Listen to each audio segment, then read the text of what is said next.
Okay, we play? We play. We're going to explore providence and the religion of no religion together. In order to do that, we need a couple of triangles.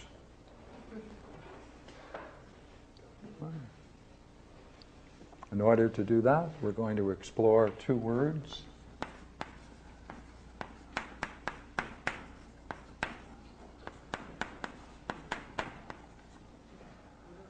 And from there, we're going to go for the implications of it, and that will give us the idea of a religion of no religion.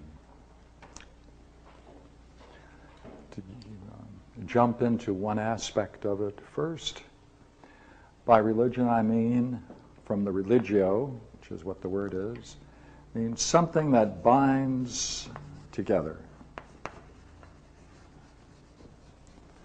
It's a saving belief that binds people together.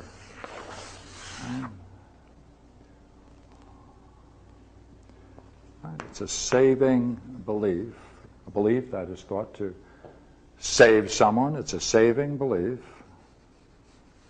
And that saving belief binds people together. And therefore, they can then function together under that belief, and they have camaraderie, unity, purpose.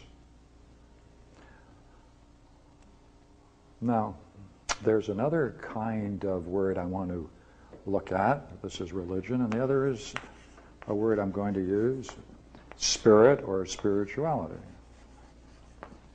Now, what I mean by spirituality, which is a curious word in our culture, is that which is achieved through some practice, some kind of practice that brings about altered states of mind. Or, of course that's putting it negatively, let me put it negatively first, practice that brings about altered states of mind. Now, you can have an altered state of mind in two ways. You can gain something you didn't have before, and therefore by that addition, you've altered yourself or the mind. That's one model. The other is that there is an impediment to our seeing. There's nothing you have to reach for. You already have it. Therefore, the other model is a purifying or a cleansing. And with that cleansing, there is an altered state of mind simply because the obscuring beliefs are no longer functioning to cloud vision. In any case, however you look at it, a person therefore can be engaged in all kinds of philosophical and yogic practices that bring on altered states of mind individually. This is a group effort. This is individual. This is therefore the development of the mind or the spirit. It's always an individual enterprise. Therefore, you can develop this realm without in any way participating into a religion, as understood in this way. So there are some people who can be religious and never touch on spirituality. There's some people who are religious who seek spirituality. Right? There are the four groups. Right? The purists, those who have belief and they think that's sufficient. Those who have a spirituality, they don't feel any need to combine with anyone else. Those are the two extremes. And between them are those two groups, which is really a mean. So that's the way we're going to use the terms this evening. Therefore, if there's going to be a religion of no religion, you can anticipate where we're going. That is, there may be a way in which these people can come together, but then they're not being bound by a belief, so it's not formally a religion in the sense that we just described it, but they're being bound together by a mutuality of of spiritual practices or philosophical practices or yogics. Therefore, that would be a religion of no religion. Now, Let's go over here with these two words, providence and fate, for a while. There are three things. Let's take the first, metaphysically, all right? There is something then that some people call God, which is a curious word. In the Greek, it's a demiurgos, a maker. That's what it means, a maker. A God that is a maker, a divine that is a maker. And as a consequence of reflecting on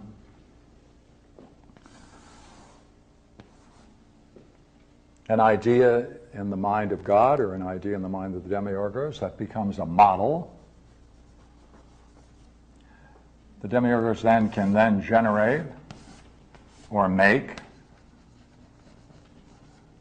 a cosmos, a universe. Now, that means then we have a maker, something made,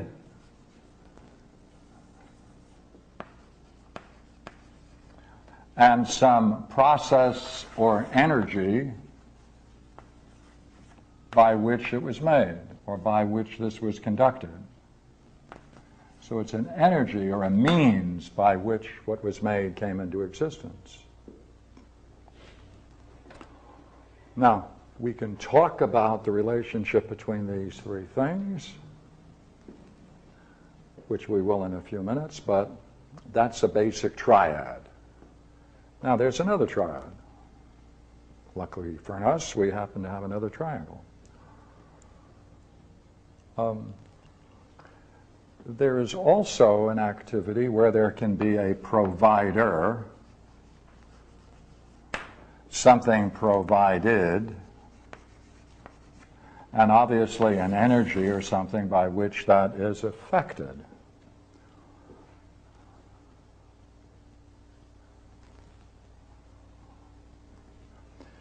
Now, there's also, in this curious world of ours, most often, they are things that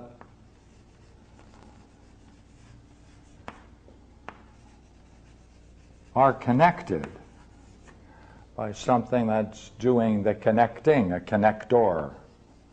And there equally must be an energy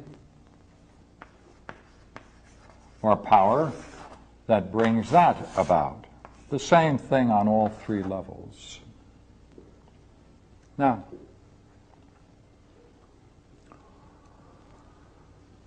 notice what we can do now with this schema. There's always a middle term.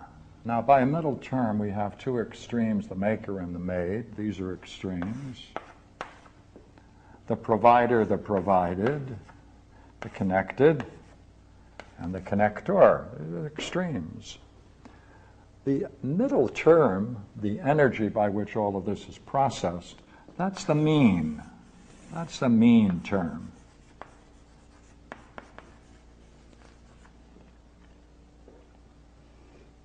Now, let's go back to the first model we have.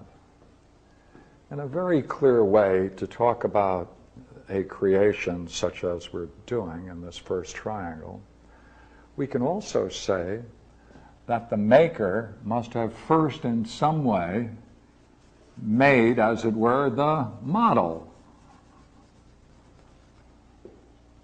Had it, produced it, made it in some way, which then was used as the basis for creating